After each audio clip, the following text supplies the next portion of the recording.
I've been reading up on yourself and you're doing some really exciting things, but I'm going to get you to share that with us. But let's go back to how you first got involved in music. Tell me a bit about that.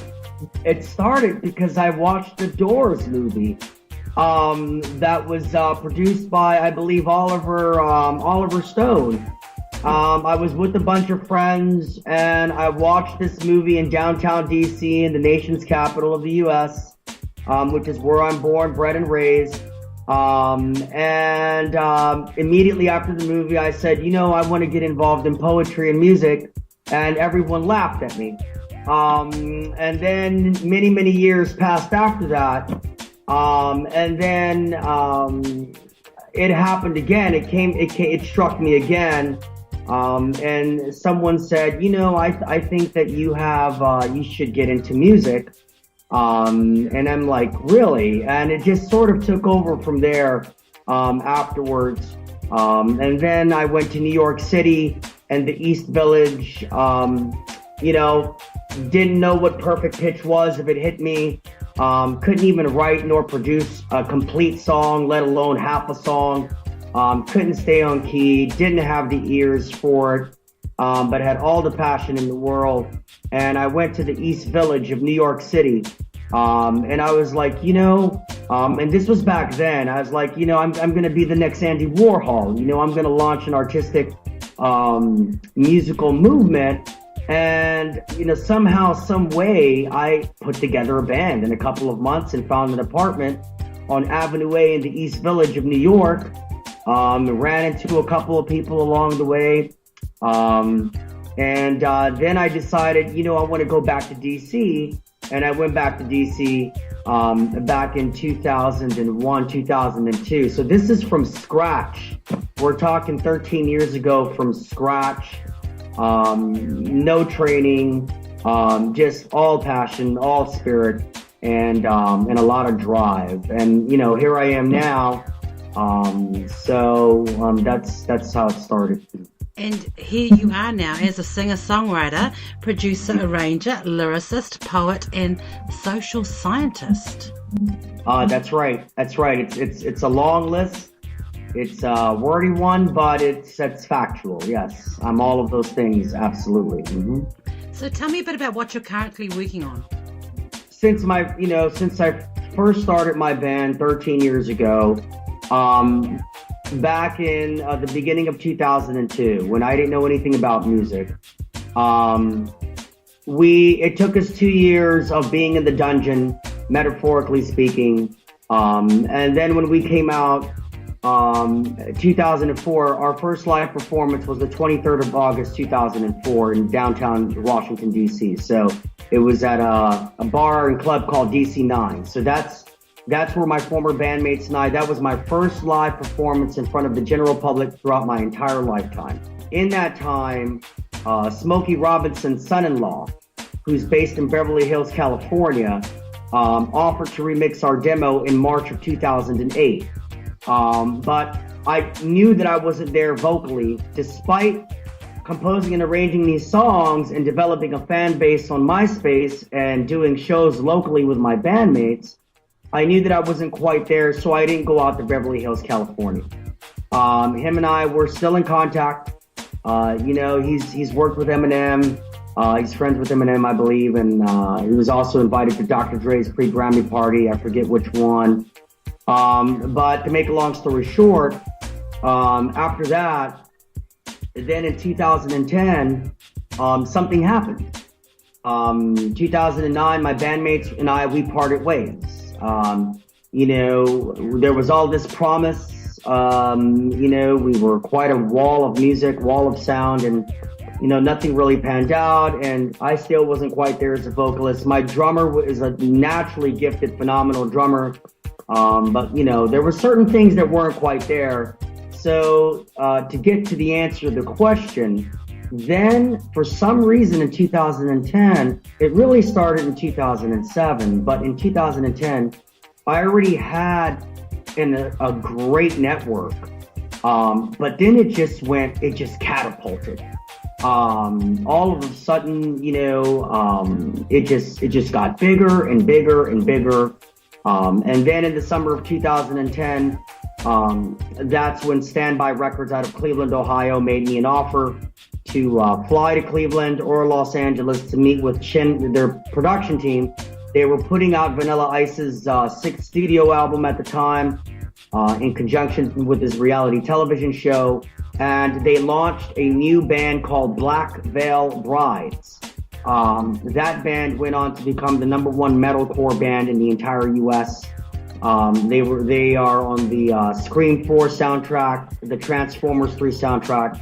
They were one of the headliners at the Vans Warped Tour, and I didn't do it because I had already had developed a network that was getting increasingly better by the year for some reason. So then finally last year, December of last year, I got Julian Jr. Marvin, who is the former lead guitar player of Bob Marley and the Wailers. He joined them for the 1977 album Exodus.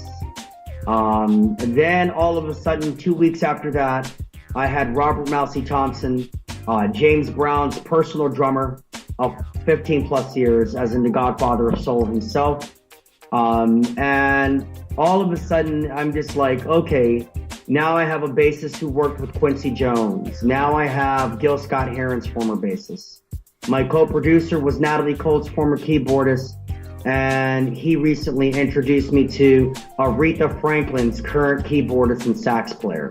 Now I have this phenomenal, over-the-top team of about 18 to 20 plus musicians who've played with the biggest names you can possibly think of, from Buddy Guy to Ike Turner, to B.B. King. I mean, it's unbelievable. And interestingly enough, on the 10th anniversary, I went to a bar in what's called Bethesda, Maryland, which is very close to DC. And I went to a bar, Flanagan's Harp and Fiddle, and I was there to meet with my buddies Big T and Wonder Boy. And Big T, had played guitar for Paul Simon of Simon and Garfunkel and did some work on Jennifer Hudson's next album to be, I believe, for Clive Davis.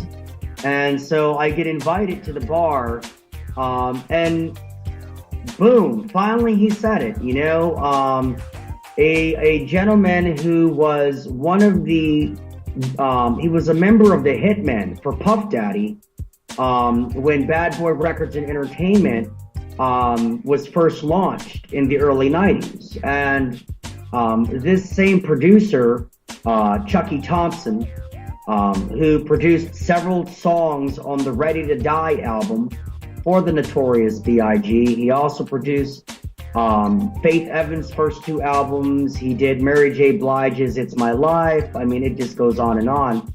He finally said to me that night, after I'd been trying for a year and a half, he goes, "You know what, Jorge? Let's be professional about this.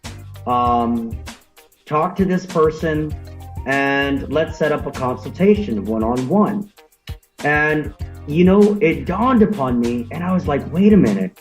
It's the 23rd of August, 2014. It's the 10th anniversary of my first ever live music performance in the general public.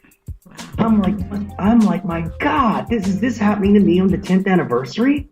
Wow. And, so, it's just been that kind of ride for me.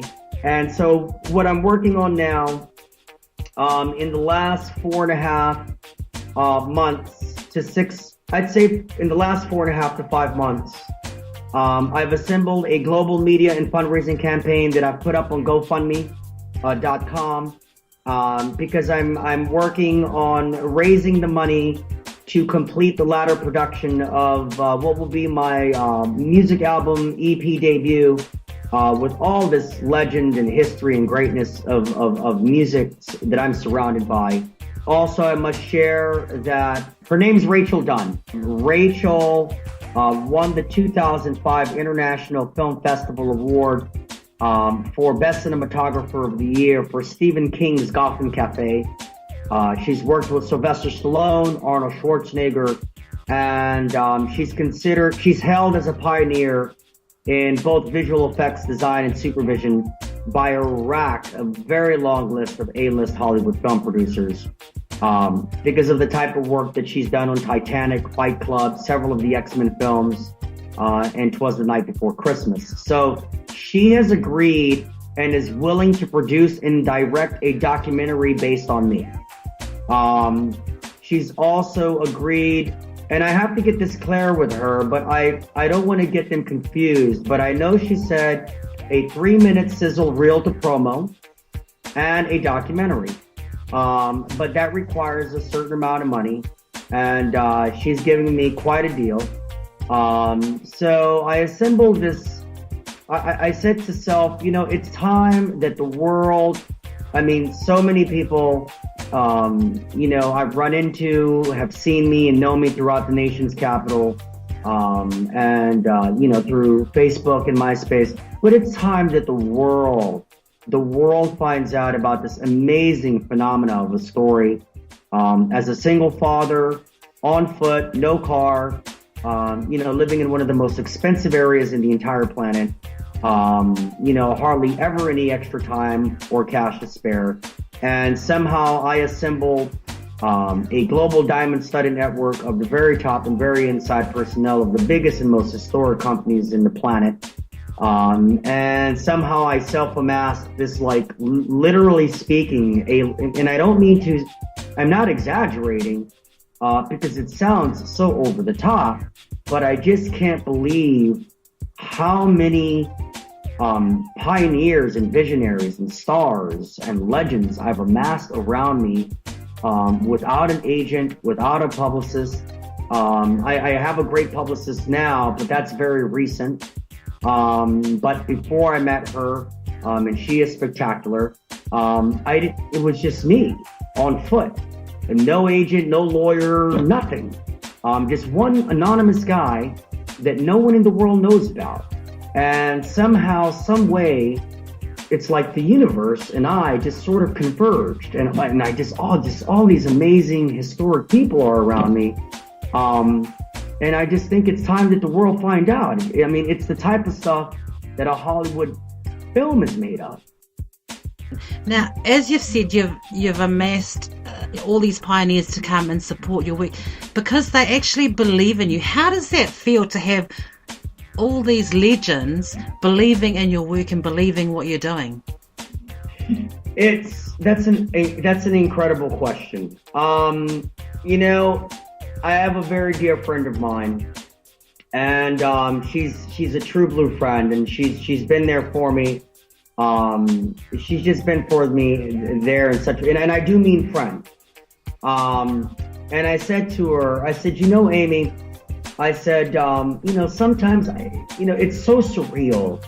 It's like sometimes I even I have to pinch myself. I'm like, really? Really, man? It's let alone just having a man that the Godfather of Soul said, I want you to be not my drummer. I want you to be my personal drummer for the next 7, that's, and then all the other great ones. And it's like, it's a great feeling. I don't walk around. I'm very much, a realist, and I'm a pretty grounded guy.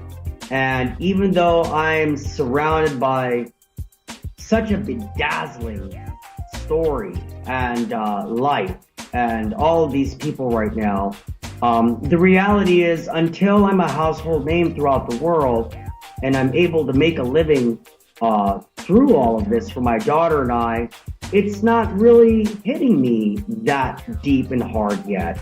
But I am humbled, I am honored, I'm flattered, beyond, it's amazing. If I was a doubter of destiny and fate, then I no longer am. I was just thinking, the impact of what you're doing and what you're about to do probably hasn't dawned or fully been recognized by your daughter. How do you think, as she gets older, that she'll speak about her dad? I would say that she would say, my father, you may, as with all human beings, all of us being human and and everyone being an individual and everyone coming from somewhere and going through something. Of course, I just would have to say that my dad's probably one of the most honest, real, just honest, real, pure human beings I've ever met in my life, and I probably ever will meet in my life. And I'm not trying to say that my dad is perfect, but man, that dude was real. He was real, he was pure, he was honest, and and I love and respect my dad because that's a rare gem nowadays in this world. And and to have someone as a father that's that real and pure and honest, and it's a good guy, that was, committed his life to doing something that would benefit me and everyone.